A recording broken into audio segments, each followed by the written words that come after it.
Recording. 창세기 15장입니다. 이후에 여호와의 말씀이 환상 중에 아브라함에게 임하여 이르시되 아브라함아 두려워하지 말라. 나는 내 방패요 너의 지극히 큰 상급이니라.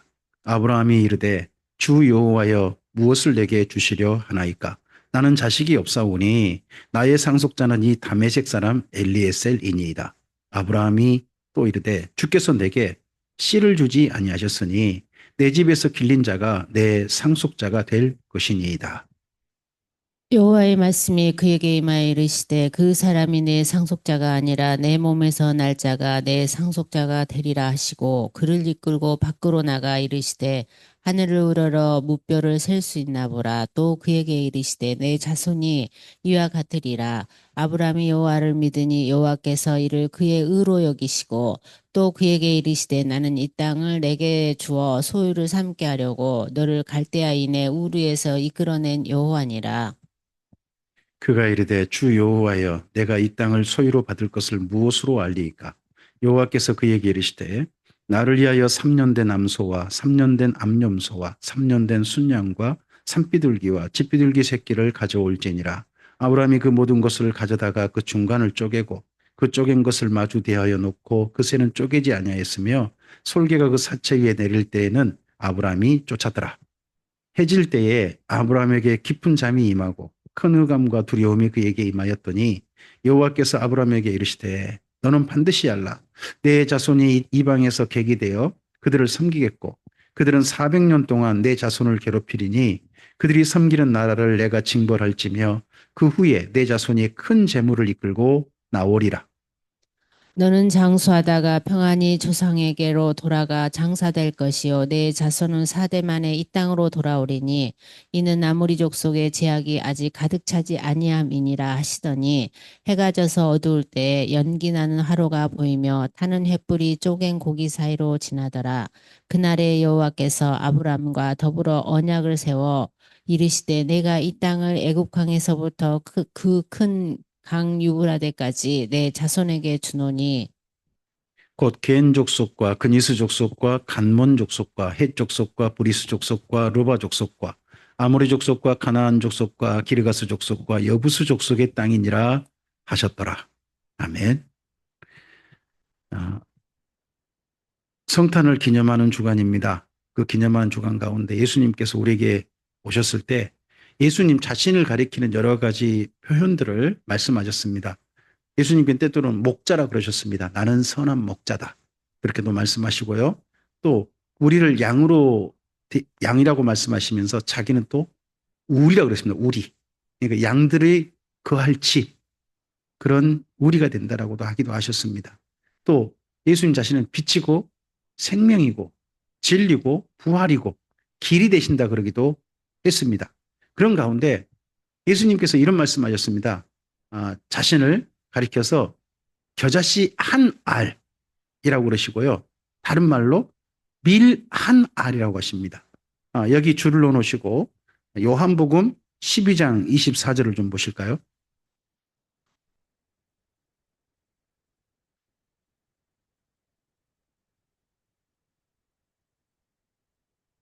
요한복음 12장 24절입니다.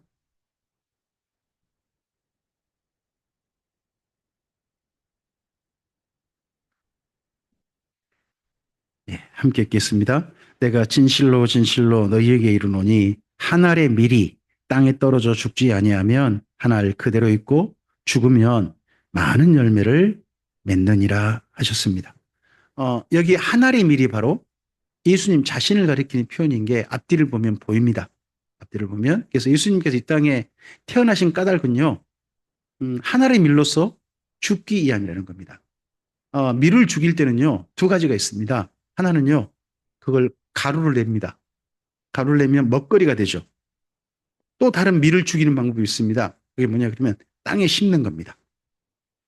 땅에 심는 거. 그럼 땅에 심으면요. 거기서요. 그 밀은 죽고 거기서 싹이 납니다. 그리고 그래서 밀대가 자라서 나중에 밀 이삭을 키우죠. 그래서 밀 이삭으로 다시 태어나는 게 또한 밀을 죽이는 방법이기도 합니다. 근데 여기서 요한복음 12장 24절에서 말씀하신 것은 가루가 되는 밀이 아니고 땅에 심겨진 밀, 그걸 두고 한 이야기죠. 창세기 15장에 가면 아브라함이 하나님과 언약을 처음으로 맺는 광경이 나옵니다. 창세기 15장에 이 표현을 함께 읽어보겠습니다. 18절입니다. 창세기 15장 18절 말씀, 네, 함께 읽겠습니다. 그날에 여호와께서 아브라함과 더불어 언약을 세워 이르시되 내가 이 땅을 애굽 강가에서부터 큰 강 유브라 때까지 내 자손에게 준다라고 하십니다. 아브라함에게 준다고 하시지 않습니다. 누구에게? 내 자손에게 주신다고 합니다. 근데 아브라함이 저는 자손이 없습니다라고 처음 시작에 이야기합니다. 여기 15장 첫머리. 저는 자녀가 없는데요.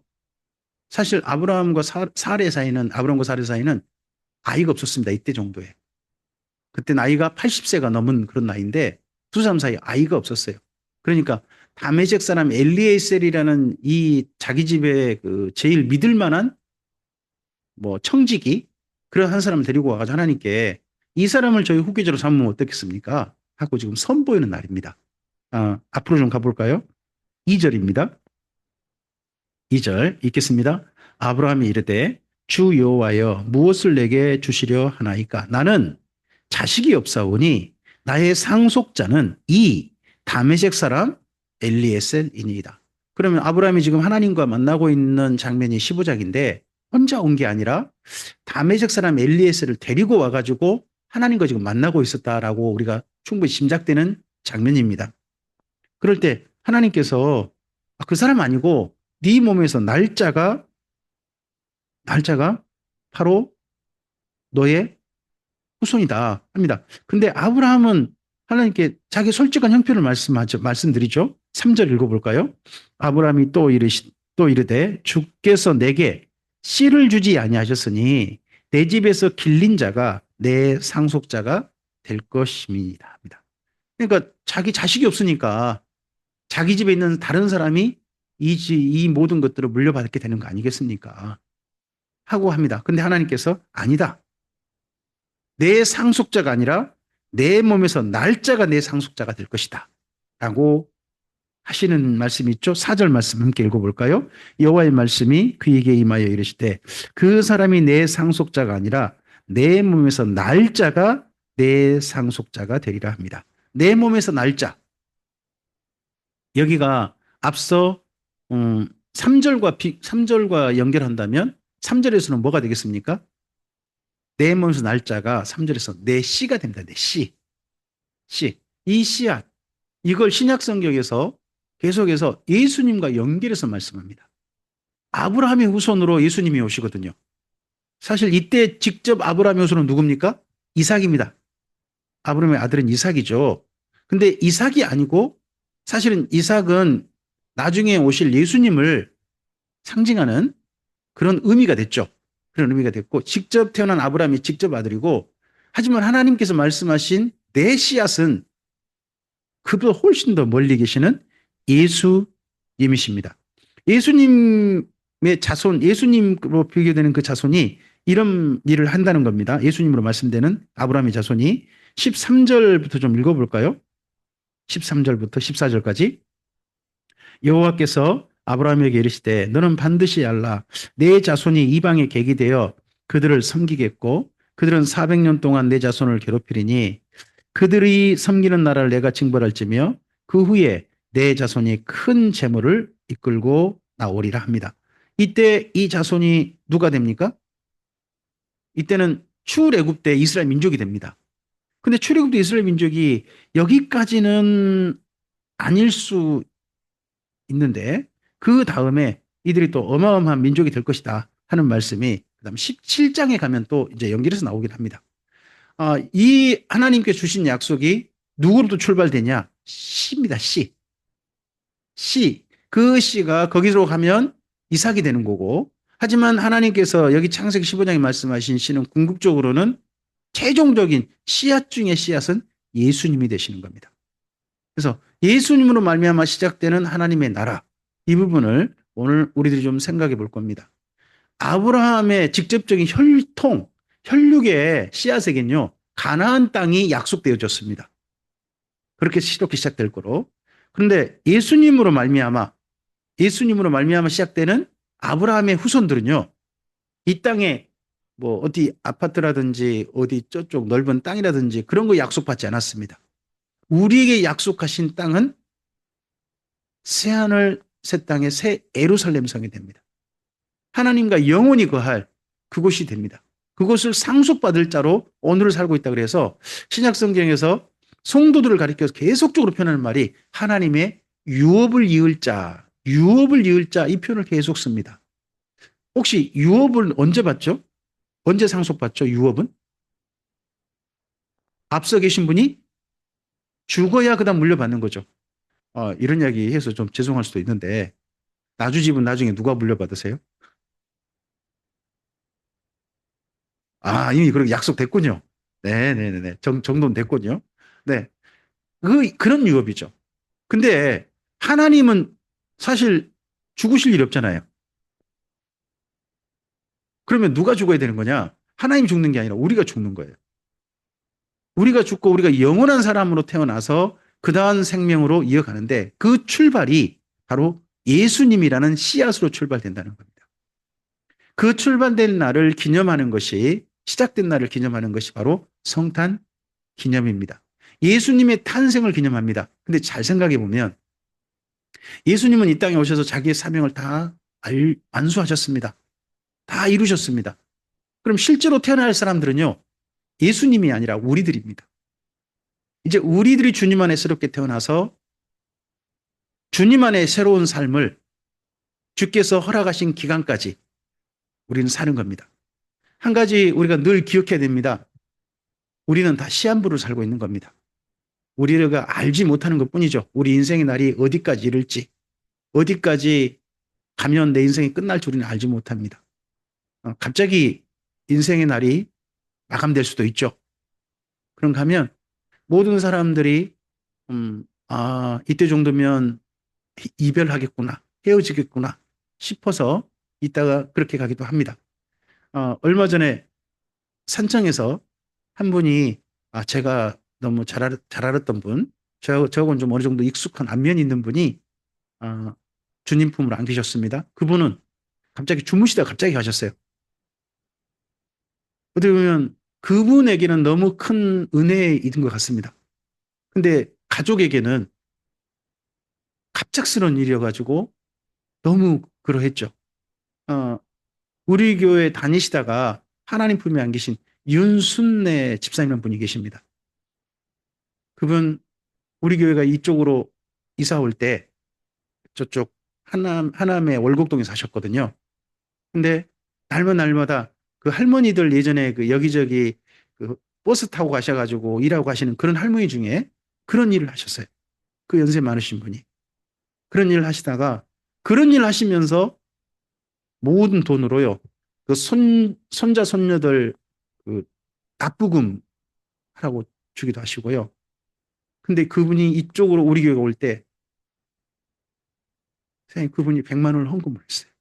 그렇게 버신 돈을, 그 당시에. 그 헌금을 하셨던 그분인데, 그래서 늘 모시러 다녔어요. 근데 어느 날 갔는데 그 며느님이 좀 상무지구에 사셨거든요. 아드님은 먼저 세상 떠나고 거기 사셨는데 가끔씩 가셨어요. 근데 그날 부르는데 사시는 데서 답이 없으신 거예요. 그래서 상무지구 며느님 댁에 갔나 보다라고 왔어요. 왔는데 연락이 왔어요. 밤새 주무시다가 떠나셨다고? 음, 너무 그때 갑자기 가셔가지고 너무 마음이 아팠죠.